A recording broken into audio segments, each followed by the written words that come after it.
Hello everyone. In this tutorial, we'll show you how to convert specific sections of any web page into editable wireframes using the MockFlow Chrome extension. For this demo, we'll be using a pricing page, but feel free to follow along with any web page you like.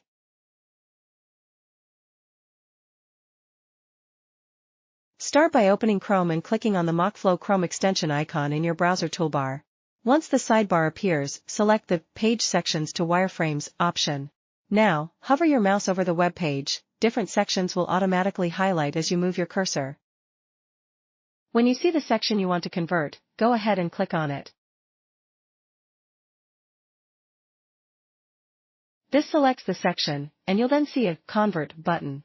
Click on it to create a wireframe of the selected section. Next, you'll get a few configuration options. You can choose to import images from the page or enable the sketchy style for a hand-drawn wireframe look. Once you've set your preferences, select the MockFlow project where you'd like the wireframe to be saved. And click on Import to generate the wireframe within the selected project.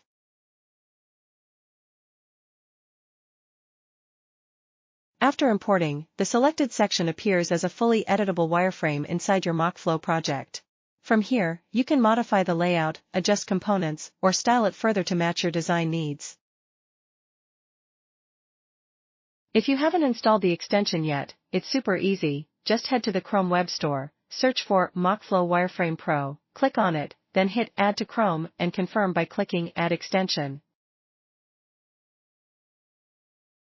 For quick access, don't forget to pin it to your toolbar.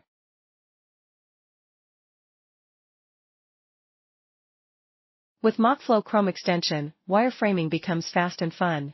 Use your favorite websites as inspiration, and speed up your wireframe creation process like never before. Don't forget to hit subscribe to stay updated with our latest videos.